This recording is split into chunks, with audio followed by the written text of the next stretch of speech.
Добар ден, почитувана публико, и добре дојдевте во четвртото продолжение на анализата на 24 отворено во однос на законот за поништување на лустрацијата. Јас сум вашиот домаќин Душан Петровски, со мојот секогаш верен соговорник Јордан Петровски. Добро вечер. Ова е веќе не знам кој издание на видео подкастот Слободна Македонија. Одиме директно со излагањето на пратеникот од ВМРО ДПМНЕ Илија Димовски, со неговото првично излагање во емисијата. Тој тука ќе каже дека тој застапува став спротивен на оној на Милчин Диневски и на господјата од СДСМ. Ќе видиме дали тоа е така, меѓутоа ете како тој се позиционира од самиот почеток. Прво благодарам за поканата. Се надевам дека ќе имам доволно време со оглед на тоа дека сите тројца гости веројатно, односно очигледно ќе го имаат спротивниот став од тоа што јас ќе го зборам. Четворица гости има плюс вас. Во ред. Да. Мислев на она што е во студио. Вака, прво, испревртени се работите. Ние зборуваме за тоа што е последно, а не зборуваме за тоа што е прво. Да се разбере. Во Република Македонија во службите се најдени 16.000 индивидуални политички досија. Значи 16.000 луѓе, можеме да кажеме дека биле политички следени.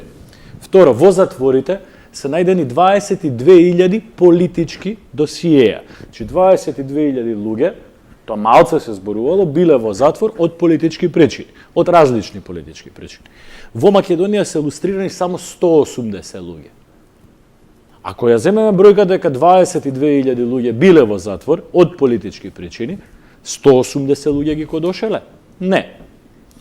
Значи, да ги расчистиме работите.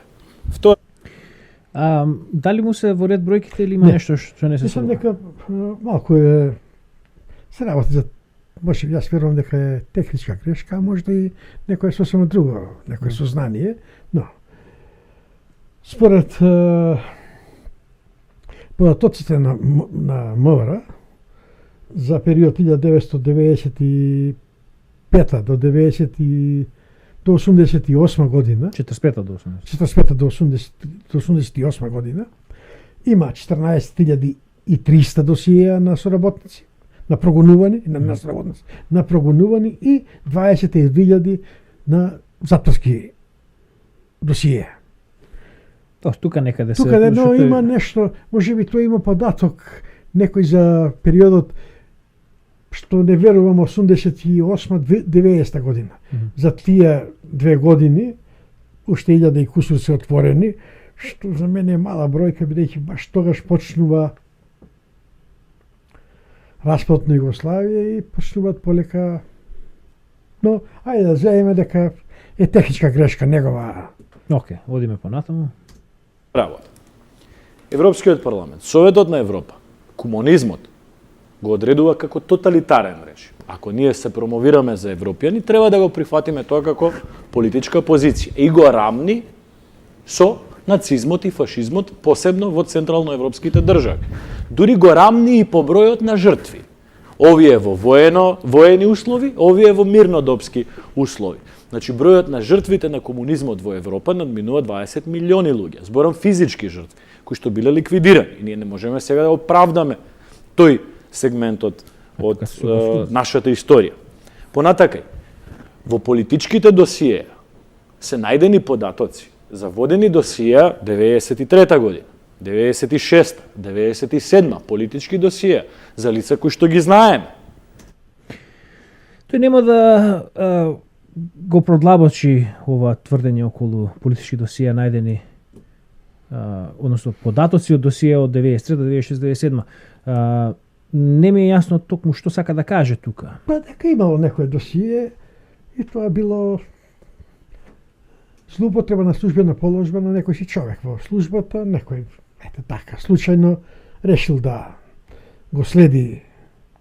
Тој ги споменува дека дувло, темел и не знам која ќе биде уште едно така некако грубо правам една конструкција.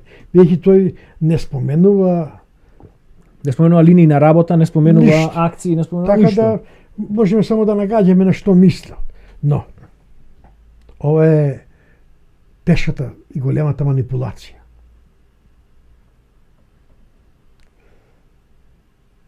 Со ова тој сака да ја оспори илустрацијата после 1991 година. Да, или на друг начин другачие да кажеме, го омаловажува обемот на работа на службата после 91 година. Зашто ете вика има некои си белешки од 90. 97 ќе биде студентските протести. Да. Тоа ќе бидат тие три. Сега. Податоците зборуваат дека продолжил систематскиот масовен прогон на неистомисленици. Меѓутоа, тоа не е на начинот на кој што тој го споменува овој период, не се добива впечаток дека зборува за тоа. Целата. Тој се обидува да дезинформира јавноста. И тоа како представник на ВМРО ДПМН. Значи да даде потврда на она што го зборува Диневски, што го зборува Милчин, што го зборува Најчевски, што зборува сите, дека лустрација после 91 година не е потребна. Но имам информација, и тоа од сигурен извор, дека текстовите кои ги напишавме му се пратени на Илја Димовски. Ако ги отворил текстовите за кој е против лустрацијата и после 1991 година, јасно ќе ги видел решенијата за прислушкување. Тоа се доказите дека не се работи за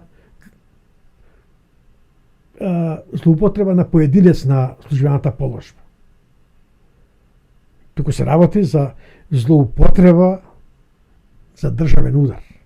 Или, бидејќи владата, Министер за полиција прави предлог на правилник. Владата го усвојува тој правилник ако е неуставен.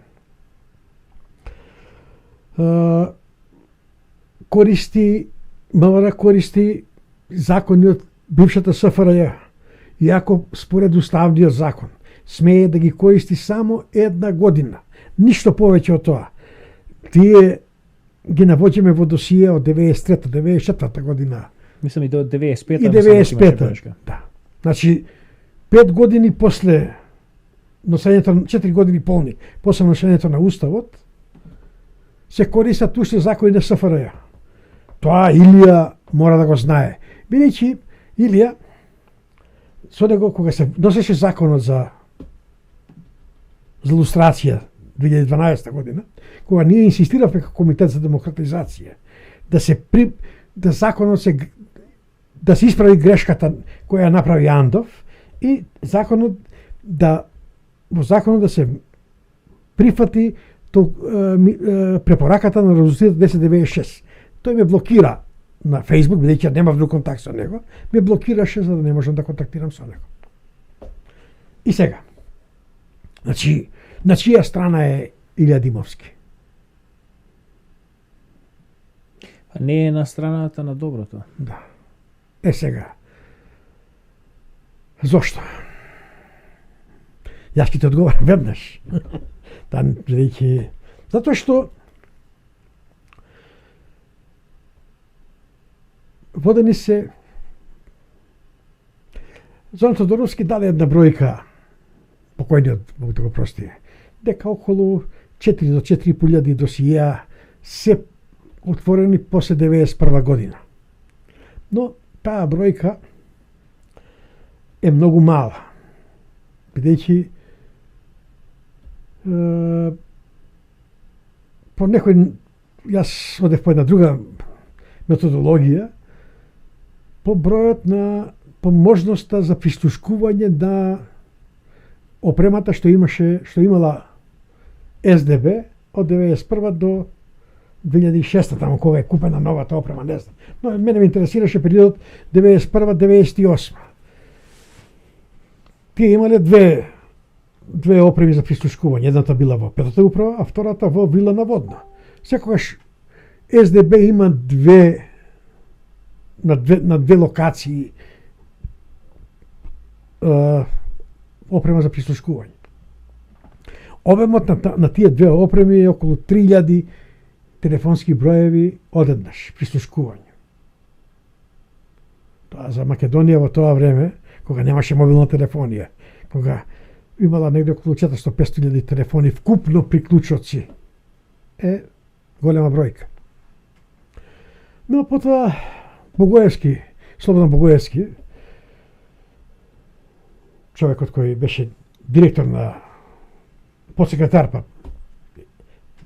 или директор на СДБ, даде по една емисија, тоа пред некоја година, го даде бројот на сработниците во Македонија после 91 година и тој рече дека е тоа некаде околу 350.000 луѓе.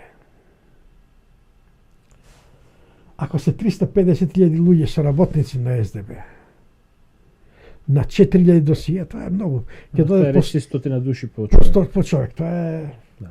Значи, бројката ако се прави на анализи колку луѓе по просек доаѓаат по едно досие, тоа се од 10 до 15 луѓе, зборам за активни соработници. Да. Не само луѓе кои еднаш дали информација, туку зборуваме за постојани соработници. Не, овие соработници. се на првата страна напишани, го зборуваме за оние кои се под Со псевдоними. Да. Тие се под 10 души, де повеќе. Да. Колку е 350.000 поделено на 10? 35.000. Минимум 35.000 имало досие. Да. Прогонувани од 91 па навака. Сега. Она прашање кое би му го поставил лично на Илија Димовски. Зошто никој, Илија вели дека тој бил во акцијата Темел, Да, и тој обработува. Обработува. Да. Зошто никој од нив не поднесе тужба кога беа отворени досијата? Тие сите беа во Македонија. Ја бев надвор и гонев политички азил во тоа време. Нема време да се бавтам со процесите во Македонија. Но сите тие беа во Македонија. Никој сем Блажо Стојановски и Лефтер, Атанас Лефтеров. Блажо беше под деструктивес псевдоним, а Лефтеров под Валенса. Само тие поднесоа тужба за неуставно прислушкување. Да. И уште една додатна околност тука е што, за разлика од Лефтеров и Стојановски, овие кои што, како Илија Димовски и другите, што дојдоа преку студентските протести, меѓутоа и сите што биле обработувани во Темел. Сега да не ги ограничиме само Темел, Дувло. Еве, Темел се споменува, за Темел да ги кажеме. Тоа е, речи си, зборуваме за раководството на ВМРО ДПМН. Да. Во 2000 година ВМРО беше на власт. Да. Имаше пратеничка група, имаше коалиционен партнер, имаше преку 60 и кусур пратеници. Значи, тогаш имаа прилика, ако имало некои законски препреки, кои што ете како застарувањето едно друго, тие тогаш можеа и да направат нешто. Лустацијата 1096 беше тогаш 96 година. 96 да. Тогаш требало јавниот обвинител, републички јавниот обвинител Ставре Джиков, во моментот кога се отворени досијата, веднаш да покрене кривични пријави. Да. По службена должност. И завршена приказка. Затоа што сите досиеа кои биле отворени после 91 година не беа застарени во тој момент. После 92 со новиот правилник. Да. Ниедно не беше застарено. Сите беа во рок од 10 години. Да. И крај. Значи, тука е проблемот. И сега, Димовски, и тој не е за некоја илустрација со судски пат, се зборам сега пак за пред 91 година. Да. И тој се залага за нешто. Да, па и тој ќе чуеме во неговите залагања дека неговите ставови воопшто не се различни од ставот на Диневски или од ставот на овие другите. Тој мисля дека го кажа ова за прогонетите после од 45 до 9. Не, сега одиме со тоа. Сега, добро. Тоа веќе не е, тоа е веќе криминал, тоа е кривично дело, тоа е спротивно на уставот. Иако и овие првите за кои што ви зборувам над 22.000 се спротивни на основните документи на декларацијата на АСНОМ, која што гарантира частна, приватна частна собственост, слобода на изразување, слобода на здружување, избори политички и така натака. Значи, тргаме од коренот на работите. Значи, тоа сега го споменува и декларацијата на АСНО. И значи вика еве овие што биле гонети до 90-та година дека и нивниот прогон не бил сосема легален, сосема уставен, бидејќи декларацијата на АСНО гарантира приватна собственост, слобода на изразување, слобода на здружување, политички избори. Кој во овие досијата во црните страници на УДБА кој е гонет за приватна собственост? Никој. Многу малку. Може да прсти ги избраш. И тука пак е манипулацијата. Уставот на Демократска федеративна република Југославија, значи првиот устав, има член во устав во кој јасно е напишано дека секоја република, секој народ има право на раздружување до отцепување од Југославија. Значи на сите тие луѓе кои се прогонувани, тие 16.000 што ги вика тој и 22.000 во затвор, се прогонувани и затварани неуставно. Веќе тие имале право по устав да прават партии, да здруженија, да имат политичка активност за раздружување на Македонија од Југославија. Тоа е и тука е всушност. Значи, најголемиот дел од овие прогонувани биле приврзаници на идејата за независна Македонија. И тука е всушност целиот крукс. Затоа што неправдите што ги зборат, неправдите на поранешниот систем, дај да ги издефинираме. Ама не смеа да ги. Тоа е неправдата. Неправдата е што му било спречувано на македонскиот народ да си ја брка својата самоопределба. Првата политичка организација со името ВМРО е ВМРО СДМРА, која имала за цел да Македонија се одвои од Југославија. Тоа е платформата на и сега, правда. Од таа организација, од таа младинска организација биде уапсени 7330 средношколци. Од нив само мрме е постар и уште некој сигурно има постар. Сега не знаеме точно кој процент од нив бил казнет, кој не бил казнет, меѓутоа, оние кои што биле казнети, а веројатно поголемиот дел од нив биле казнети, тие што биле казнети, значи зборуваме за младинци, средношколци кои што биле отстранети од образовниот систем, биле апсени, па биле оневозможени да завршат средно училиште, што значи дека биле оневозможени да продолжат со високо образование, што значи дека биле понатаму им биле одземени граѓанските права, па не можеле да се завработуваат, па не можеле да се женат затоа што немале работа, немале приход, немале ништо, биле клошари. Па врз нив биле ставани уште и репресивни мерки и едно и друго и трето.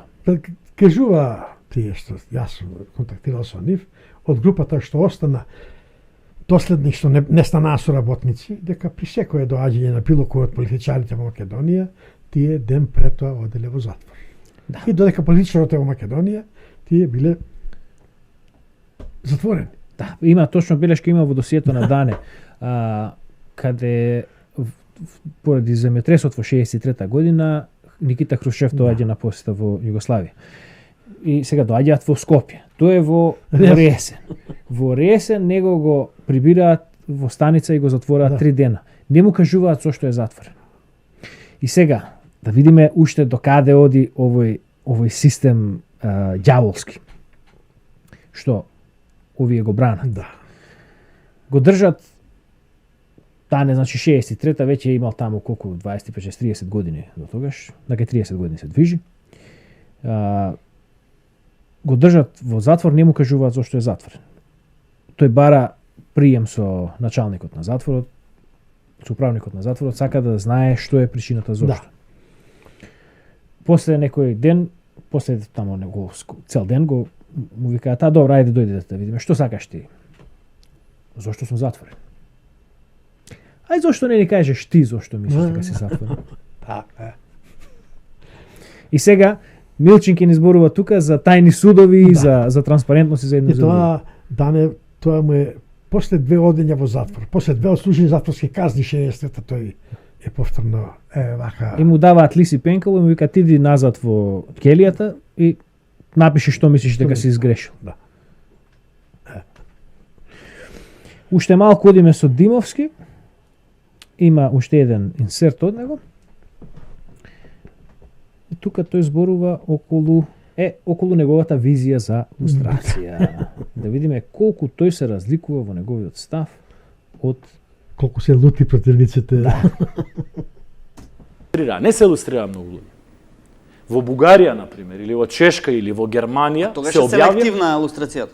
Може да се каже. Ја не ја идеализирам лустрацијата како процес. Јас и во изјава пред неколку дена кажав дека во Македонија се случи најмекиот пример на лустрација од цела Европа. Бугарија, Чешка, Германија ги објавија и ми. Сега забележете тука се критикува лустрацијата дека била премногу мека. Да. Ајде да видиме што е неговиот. Во Германија се лустрира низ Неговото процес решение. на лустрација поминаа над 6 милиони луѓе. Само од источниот дел на Германија. Не е Да. точно за Германија. Еве ги имам точно за секоја држава тука ги носам со себе материјалите. Ако сакате све што кажувам, ќе проверувам. Само да се докаже.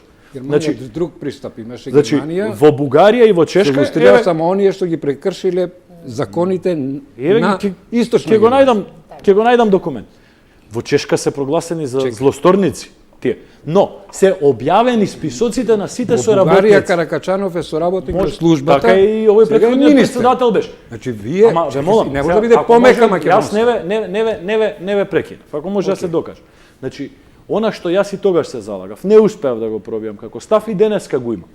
Не беше потребно да има правни последици за никого. Тука се согласувам апсолутно. И не мислам дека со условно кажано некакво казнување со забрана на вршење на јавна функција ќе се израмнат сметките. Далеко од тоа. 5,5 години затвор на мојот прадедо и 3 месеци затвор на мојот дедо нема да ги израмнат сметките. Нивните пресуди се уште активни, не се поништени. А ние зборуваме за идеја ова сега да се поништува. Ги споменува лустрациите во Германија, во Полска, во Чешка. А веднаш потоа не треба да има судење. Не треба да има... Затоа го извади овој инсерт, затоа што очигледно и тука е перфидноста, Да. тука е опасната улога на Илија Димовски, на целото ова ВМРО ДПМН кое што постои од 98 година на нааму, па дури од 96 може да кажеме на нааму, кое што глуми тогаш глумеше опозиција, кое што еве сега глуми опозиција, глуми македонска опција. Да. Овој човек сега значи еве тој тврди дека на негова кожа, неговото семејство претрпело од Да. системот. Ама вика на крај не треба да има никакви правни последици. Па чекај сега. Ја наведува Источна Германија. Во Источна Германија илустрацијата е спроведена веднаш по падот на комунизмот. Значи во Германија немало прилика тие понатаму да прават ова што го правеа комунистите во Ама, Македонија. И Латвија не спровела веднаш лустрација, па ја спровела 2007-2008, кога ја спровела, и тогаш ја забранила комунистичката партија. Да. Значи, еве ги, Латвија е македонски пример, Да. Германија е пример на Чешка, на како требало да се спроведе лустрација. Но кој можеше да спроведе 91 година лустрација во Македонија? Никој. Власта во чии раце беше. Кажа Василјевиќ по чии раце била власт. И сега, на пример, имаме Источна Германија, вика немало правни последици. Имало Како граѓански нема? последици. Дали имало ли Како не? Како немало? Па имаше судења, затвори за луѓето кои беа живи. Како може, мислам, зборува човекот сосема на памет. Па да отпуштиш, да им одземеш работа на сите професори на правен факултет. Да ги отстраниш сите од дипломатската служба.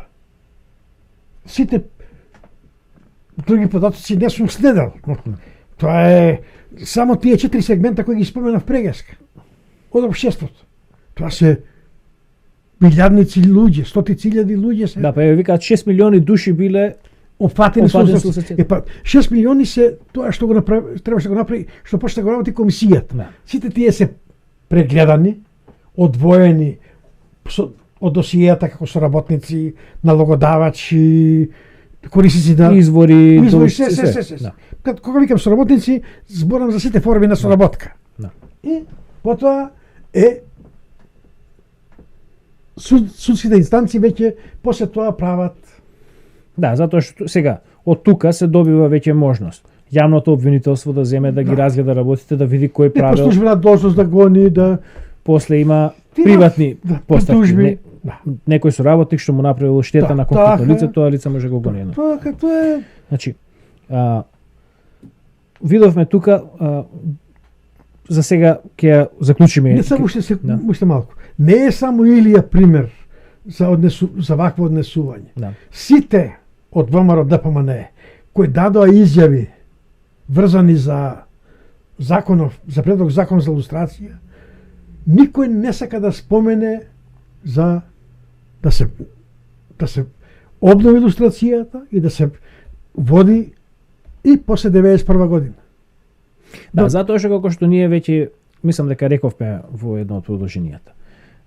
Решението на проблемот, и ние сме критичари, и ние сме дел од јавноста која што ја критикува лустрацијата. Меѓутоа, нашата критика е сосема во спротивен правец. Ние велиме дека лустрацијата немаше заби и дека таа не беше целисходна, дека не беше доволна, дека не отиде доволно далеко. Решението и за нас, и за ние да бидеме задоволени, и овие кои што викаат дека се наводни жртви, Да, се жртви. решението е судски постапки. И готово. Да се отстранат сите застарувања и на одлуките на комисијата, но и на кривичните дела. Ама резолуцијата 1096 многу во член 7 ја предвидува, дала начин како да се премости застарувањето. Многу едноставно. Се носи закон, не треба посебен закон за лустрација. И зошто сега, како тие го правдаат тоа? Тие велат дека известни криминални дејствија во суштина немаат вистинско застарување. Да. Кривично дело е секогаш кривично дело. Да. Злостор сторен кон некој човек е секогаш злостор. Ама, И тоа е правното оправдување. ама овој Тимовски вика тоа се криминални дејства, не. Криминално дејство кога го направи еден човек, овдека го прави системот. Да. И системот мора да се растури, да се казнат оние кои ги носеле политичките одлуки, кои го граделе тој систем. Да. Е така. Во ред, мислам дека е доволно и за овој пат. Ви благодариме на вниманието кое што ни го поделивте. Ние продолжуваме со анализа на оваа емисија уште во неколку продолженија. Допрва сме некаде околу половина. Може би сега побрзо ќе тргнат работите од тука натаму. Се надеваме дека ќе останете со нас до крајот во нашето проучување и ширење на вистината, затоа што вистината е она што ќе не ослободи. До следниот пат, до гледање. До гледање.